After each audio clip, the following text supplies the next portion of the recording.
The unworthy Zara's throat burned like molten copper as she knelt in the red dust of Kepler 442b's central plaza. The twin suns blazed overhead, their merciless light turning the air itself into a shimmering curtain of heat. Around her, the Valorian council stood in their ceremonial robes, each one holding a crystal chalice filled with precious water that caught the sunlight like liquid diamonds. She had failed the trial of worth again, the third time in as many cycles. "Zara of the lower reaches," intoned High Counselor Thane, his voice carrying across the silent crowd of onlookers. "You have proven yourself unworthy of the sacred waters. Your bloodline is weak, your spirit broken, your body unable to channel the ancient energies that flow through our people." The crowd murmured their agreement, a low rumble of disappointment and disgust. Zara kept her eyes fixed on the ground, watching her own tears disappear into the thirsty earth below. Each droplet was a crime against their water-starved world, but she couldn't stop them from falling. The trial of worth was supposed to be simple for a true Valorian. Stand beneath the monument of the first. Allow the crystalline structures to read your genetic markers, your spiritual essence, your worthiness to receive water rations for another month. The worthy would feel the cool touch of acceptance, their skin glowing with bioluminescent patterns that proved their value to society. The unworthy would feel only burning rejection. Zara had felt that burning 3 times now. "However," Thane continued, raising his voice above the murmurs, "our ancestors were merciful. You will be granted one more chance after a period of reflection, 7 days without water rations. Perhaps near death will awaken whatever spark of worth lies dormant within you." 7 days. Zara's stomach clenched with fear. The maximum survival time for a Valorian without water on this desert world was 9 days, and that was for the strongest among them. For someone already weakened by previous failures, 7 days would bring her to the very edge of death. "The decree is made," Thane announced, turning away dismissively. "Remove her from the plaza." 2 guards in environmental suits moved forward, their boots crunching on the crystalline sand. They hauled Zara to her feet with rough efficiency, ignoring her stumbling steps as they escorted her toward the outer districts. Behind them, she could hear the blessed sound of water being distributed to the worthy, the gentle splash of life itself being measured out in careful portions. The lower reaches were a maze of corrugated metal shelters and improvised dwellings, home to the barely worthy and the perpetually struggling. Here, the air recyclers wheezed with age, the shade cloth was patched and repatched, and every surface bore the reddish tint of the eternal dust storms that swept across the planet's surface. Zara's shelter was smaller than most, little more than a reinforced tent with a broken atmospheric regulator. She collapsed onto her sleeping mat, her body already beginning to show the first signs of severe dehydration. Her skin felt tight and papery, her lips were beginning to crack, and a persistent headache pounded behind her eyes. She had perhaps a day's worth of moisture left in her body from her last ration. After that, the real suffering would begin. The hours crawled by like wounded animals. Zara drifted in and out of consciousness, her dreams filled with images of rushing rivers and cool mountain streams that existed only in the old stories. She dreamed of Earth, the legendary homeworld where water supposedly fell from the sky in impossible abundance. Her grandmother had told her those stories before the old woman's own worthiness had been questioned and her rations reduced to starvation levels. By the second day, Zara could no longer produce saliva. Her tongue felt like a strip of leather in her mouth, and swallowing had become an exercise in pain. She tried to distract herself by working on her old hobby, repairing discarded electronics that the worthy had thrown away, but her hands shook too badly to hold the delicate components steady. The third day brought delirium. Zara began seeing things that weren't there, shadows that moved independently of their sources, voices calling her name from empty streets. She crawled out of her shelter once, convinced she heard the sound of water trickling nearby, only to find herself clawing at bone-dry sand until her fingernails bled. It was on the fourth day that she first noticed the ship. She was lying on her back, staring up at the patch of sky visible through a hole in her shelter's roof, when a shadow passed overhead. At first, she dismissed it as another hallucination, but the shadow came again, moving with purpose rather than the random drift of her fever dreams. Forcing herself upright with tremendous effort, Zara peered through the torn fabric of her shelter's wall. There, landing on a flat stretch of hardpan about a kilometer from the settlement, was a vessel unlike anything she had ever seen. It was sleek where Valorian ships were angular, smooth where theirs were covered in jutting crystalline sensors, and it was completely silent. For long minutes, nothing happened. Then a hatch opened with a soft hiss, and a figure emerged. Even from a distance, Zara could tell this being was different. It moved wrong somehow, its gait lacking the measured energy-conserving steps that every Valorian learned from childhood. It walked with an easy confidence that spoke of a world where movement didn't need to be rationed along with everything else. The figure began walking toward the settlement, and Zara's breath caught in her throat. It was humanoid, but clearly not Valorian. Where her people were tall and willowy, adapted for their harsh world, this being was shorter and more compact. Where Valorians had the pale, translucent skin that helped them process what little moisture existed in their atmosphere, this being's skin was darker, as if it came from a world that had no fear of its sun. As the figure drew closer, Zara could make out more details. It wore a strange, form-fitting garment that seemed to regulate its own temperature, and it carried equipment she didn't recognize. Most strangely of all, it wore no breathing apparatus, no protective gear against the harsh atmosphere that could kill an unprotected Valorian in hours. The being was heading directly for the lower reaches. Zara tried to stand, intending to warn the settlement of this strange visitor, but her legs buckled immediately. She had barely enough strength left to crawl, let alone walk. All she could do was watch as the figure approached the outer perimeter of the settlement and was immediately surrounded by a patrol of Valorian guards. Even from her position, Zara could see the tension in the guards' postures. Their weapons were drawn but not yet aimed, their body language speaking of confusion rather than outright hostility. The stranger seemed to be speaking to them, though she couldn't make out the words over the distance and the ringing in her ears. After several minutes of conversation, the patrol began escorting the visitor toward the central plaza. But as they passed near Zara's shelter, the stranger suddenly stopped. Its head turned in her direction, as if it had somehow sensed her presence despite her being hidden and nearly unconscious. For a moment that seemed to stretch into eternity, Zara found herself looking directly into eyes that were completely alien, yet somehow familiar. They were brown, a deep, warm brown, like the fertile soil in the old stories of paradise worlds, and they were looking at her with an expression she hadn't seen in so long she had almost forgotten it existed. Compassion. The stranger said something to the guards, gesturing in her direction. The patrol leader shook his head firmly, clearly refusing whatever request had been made. But the stranger's gaze never left Zara's hiding spot, those brown eyes holding promises she didn't dare believe. Then the patrol moved on, taking their mysterious visitor toward the plaza where High Counselor Thane would be holding court. Zara collapsed back onto her sleeping mat, wondering if she had actually seen what she thought she had seen, or if her dying brain was simply creating one final, beautiful hallucination to ease her passage into the void. The stranger's gift. The sound of approaching footsteps woke Zara from a restless half-sleep. In her delirium, she initially thought it might be the guards coming to drag her away for final disposal, a mercy killing before she could die slowly and contaminate the settlement with her failure.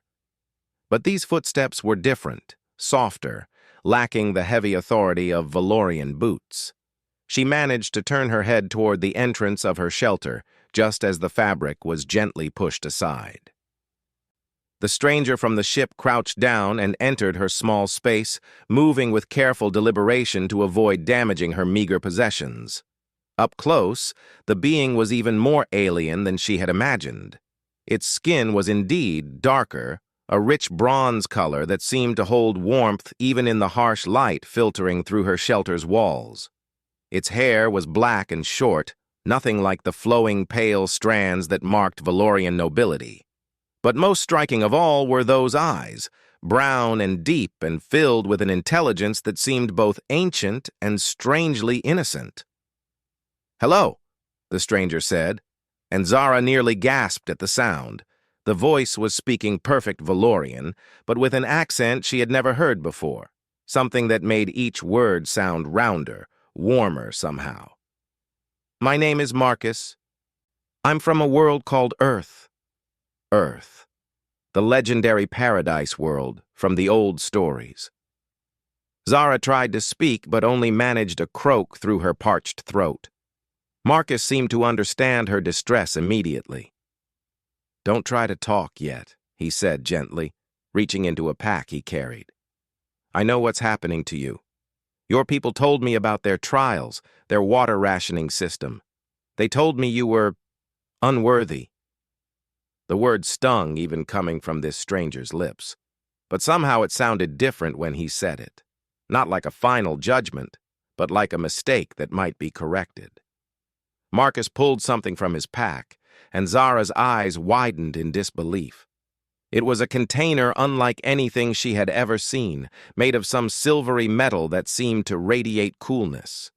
And from the way Marcus handled it, the way liquid sloshed gently inside, she knew with desperate certainty what it contained.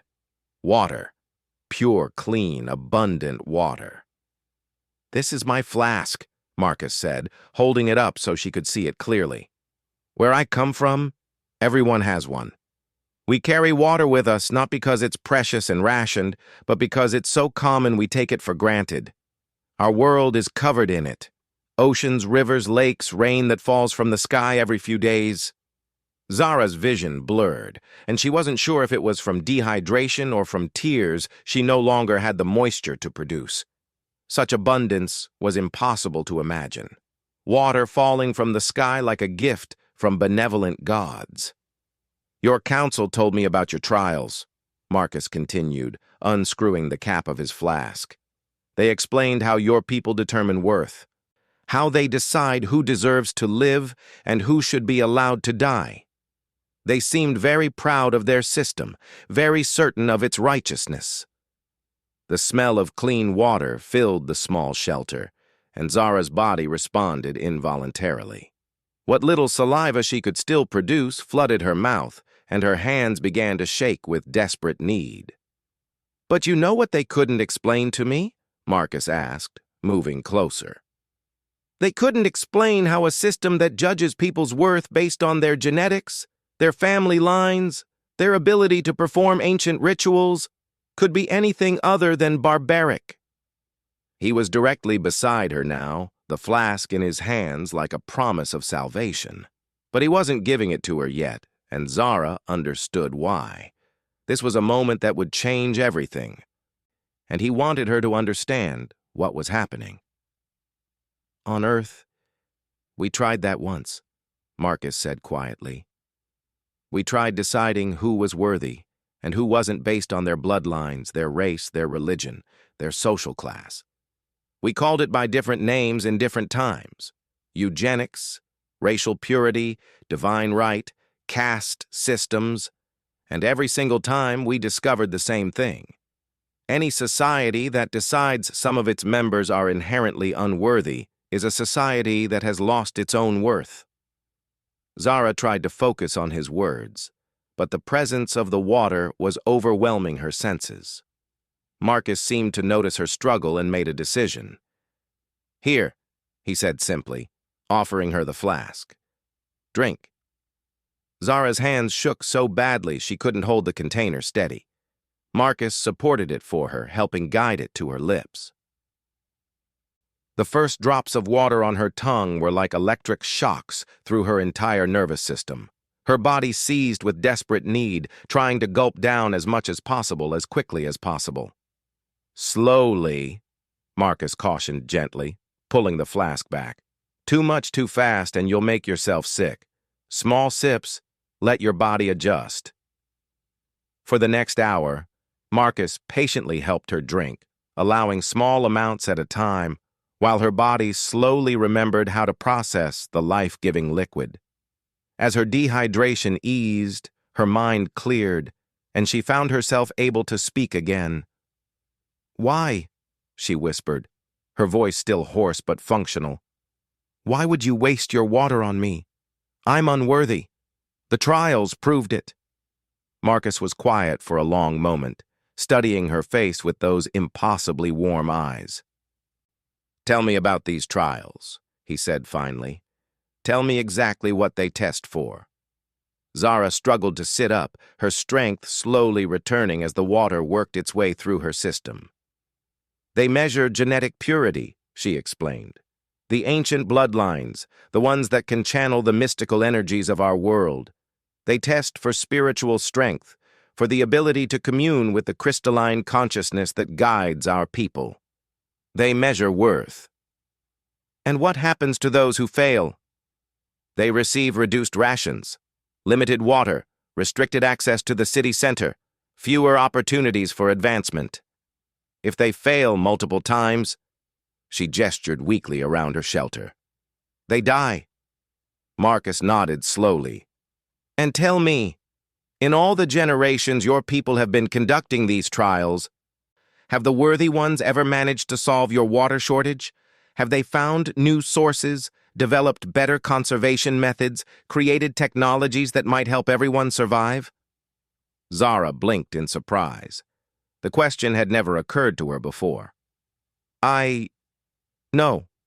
The situation has only gotten worse over the generations. The worthy are few, and they spend their time maintaining traditions rather than—" She trailed off as the implications began to dawn on her. "Let me tell you about a woman named Katherine Johnson," Marcus said, settling more comfortably beside her. "She lived on Earth several hundred years ago, during a time when people with her skin color and her gender were considered unworthy of many things: education, respect, equal treatment. But Catherine had a gift for mathematics that was so extraordinary it helped my species reach beyond our world for the first time." He paused, letting that sink in. "Or consider a man named Alan Turing, who was persecuted for his personal life, but whose mind created the foundation for all our modern technology. Or countless others who were deemed unworthy by the societies they lived in, only to prove their worth through actions rather than bloodlines." Zara felt something stirring inside her, a feeling she had thought was dead forever. Hope. "Your people are dying," Marcus continued. "Your water supplies are dwindling, your population is shrinking, your technology has stagnated. And instead of harnessing every possible mind to solve these problems, you're throwing away anyone who doesn't fit an arbitrary standard of genetic purity." He gestured to her small collection of salvaged electronics, the hobby she had been working on before the dehydration became too severe. "Those devices there, you've been repairing them, haven't you? Improving them?" Zara nodded weakly. "It's just a hobby. Something to pass the time." Marcus examined one of the devices more closely, his eyebrows rising in apparent surprise. "This isn't just repair work," he said. "You've completely redesigned the power coupling system. This is running at about 30% higher efficiency than the original design." "It's not important," Zara protested. "I'm unworthy. The trials proved it." "The trials proved you can't channel mystical energies through ancient crystals," Marcus corrected firmly. "They didn't prove anything about your intelligence, your creativity, your potential to solve real problems.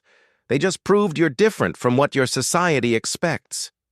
He offered her another sip from the flask. And as the water touched her lips, Zara felt something she had never experienced before. Not just the physical relief of hydration, but the emotional impact of being treated as if her life had value, as if she mattered. "Tomorrow," Marcus said, "I'm going to make an offer to your council. I'm going to show them technologies from Earth, solutions to your water crisis that could save your entire civilization. And I'm going to tell them that I'll only share this knowledge if they change their system, if they stop deciding who's worthy and who isn't." Zara's eyes widened. "They'll never agree to that. The traditions are too important, the ancient ways too sacred." Marcus smiled, and there was something in that expression that was both kind and utterly implacable. "Then I guess we'll find out just how sacred those traditions really are when they're weighed against the survival of their entire species." He stood to leave, but before he reached the entrance to her shelter, he turned back and placed his flask on the ground beside her. "This is yours now," he said simply. "Where I come from, water isn't a privilege to be earned. It's a right to be protected, and you, Zara of the lower reaches, have just as much right to live as anyone else on this world." The worth of all. The Central Plaza had never seen a gathering quite like this one. Word of the alien visitor had spread throughout the settlement overnight, and by morning, every citizen who could manage the journey had assembled to witness whatever was about to unfold.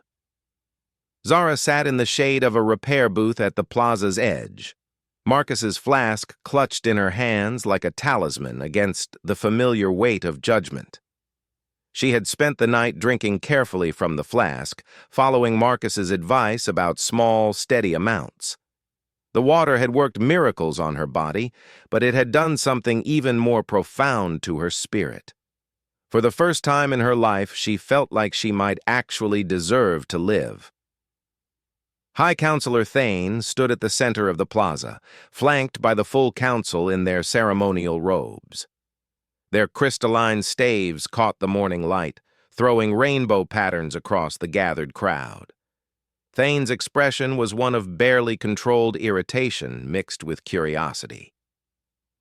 Having an alien visitor was unprecedented, but having that visitor challenge their most sacred traditions was approaching blasphemy. Marcus stood facing the council with the same calm confidence he had shown in Zara's shelter. He had changed clothes since yesterday, now wearing what appeared to be formal attire from his world, a dark blue garment that somehow managed to look both simple and elegant. Most remarkably, he still wore no environmental protection, breathing Kepler 442b's harsh atmosphere as easily as if it were his native air. "People of Valoris," Thane announced, his voice carrying across the plaza, "our visitor from the mythical world of Earth has requested an audience with the full council. He claims to bring solutions to our ancient struggles, but only under certain conditions." A murmur ran through the crowd. Conditions? Who was this alien to make demands of the ancient council? Marcus stepped forward, completely unfazed by the hostile atmosphere. "Thank you for agreeing to hear me out," he said, his voice somehow carrying clearly without any artificial amplification. "I come from a world that was once dying, just as yours is dying now. We faced many crises over our history: resource depletion, environmental collapse, social upheaval, wars that nearly destroyed our entire civilization." He paused, letting his words settle over the crowd. "But we survived. We thrived. And we did it by learning one fundamental truth. The worth of individuals cannot be measured by their bloodlines, their genetics, or their ability to perform ancient rituals. It can only be measured by what they choose to do with the opportunities they're given." Thane's expression darkened. "You speak of things you don't understand, alien. Our trials are not mere rituals. They are sacred tests that have guided our people for 1,000 generations, ensuring that our precious resources go only to those who can use them wisely." "And how has that worked out for you?" Marcus asked quietly. The question was simple, but it cut through the plaza like a blade. In those 1,000 generations of testing for worth, how many new water sources have the worthy discovered? How many technological breakthroughs have they achieved? How many solutions have they found to your dying world's problems? The silence that followed was deafening.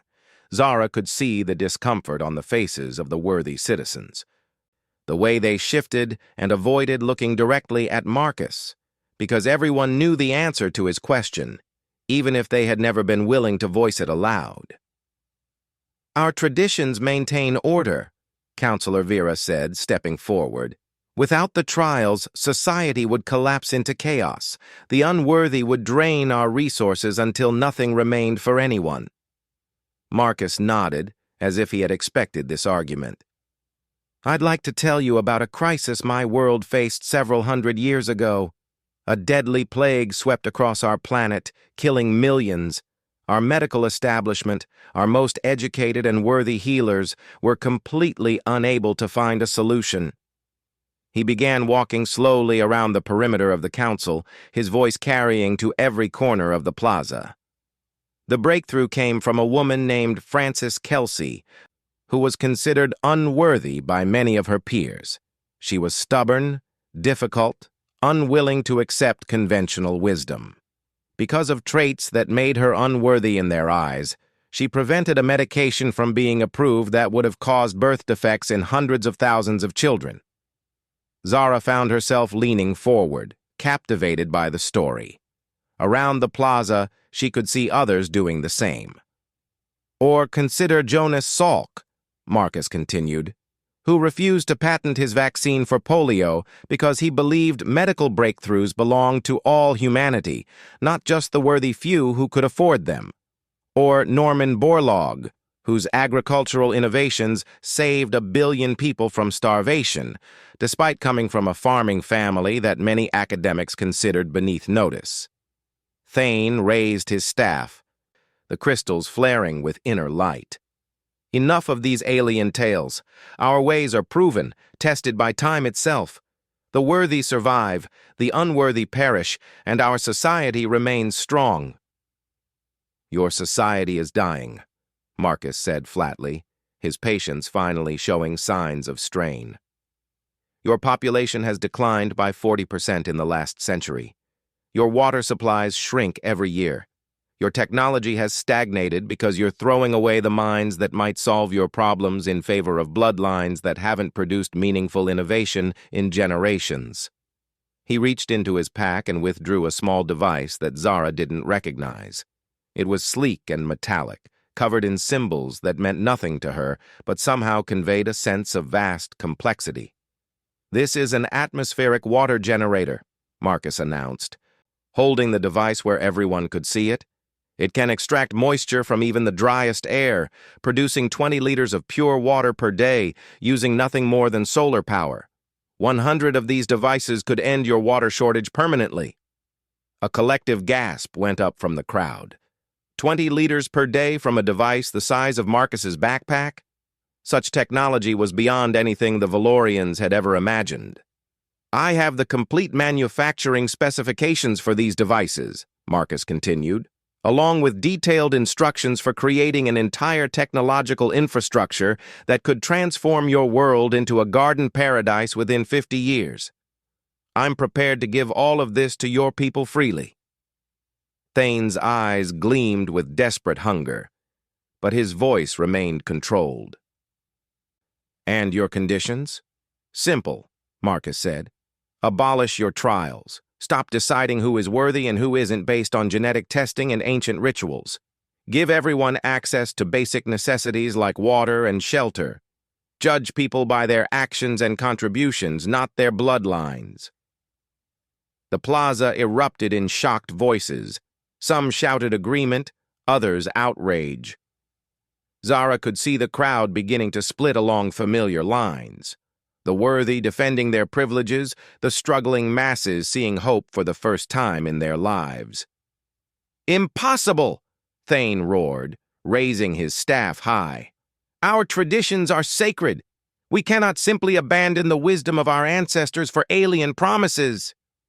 Then you'll die as you've lived, Marcus said sadly. Clinging to traditions that serve only to maintain the power of the few while the many suffer. He turned as if to leave, but a voice from the crowd stopped him. "Wait!" It was Zara. She had stood without realizing it, Marcus's flask still clutched in her hands. Every eye in the plaza turned to her, and she felt the familiar weight of judgment pressing down like a physical force. But something had changed inside her. The water Marcus had given her wasn't just healing her body, it was healing her spirit, giving her strength she had never known she possessed. "I want to show you all something," she said, her voice carrying clearly across the suddenly silent plaza. She reached into her small pack and pulled out one of the electronic devices she had been repairing, the one Marcus had examined the night before. "This is a standard atmospheric processor from the inner city," she announced, holding it up. "It's supposed to extract moisture from the air, but the original design is so inefficient that it barely produces enough water for one person per day." She activated the device, and it hummed to life with its familiar labored wheeze. "Now watch," she said, pulling out a second device that looked similar but had obviously been extensively modified. This one hummed with a different note, smoother and more confident. As it ran, condensation began forming on its exterior surfaces almost immediately, dripping into a collection chamber that filled noticeably faster than the original. "I've increased the efficiency by 37%, Zara said, her voice growing stronger as she spoke. "Not through mystical abilities or genetic advantages, but through understanding and improving the engineering. If we could implement these modifications across all the atmospheric processors in the settlement, we could increase our water production by thousands of liters per day." The crowd was stunned into silence. Even Thane seemed at a loss for words. "I've been working on this for months," Zara continued, "but I never showed it to anyone because I'm unworthy. My improvements don't matter because I failed the trials. And how many other unworthy people are there in our settlement with ideas, innovations, solutions that could help all of us? How many potential answers to our problems have we thrown away because they came from the wrong bloodlines?" She turned to face Marcus, holding his flask high for everyone to see. "This man gave me water not because I proved I deserved it, but because I needed it to live.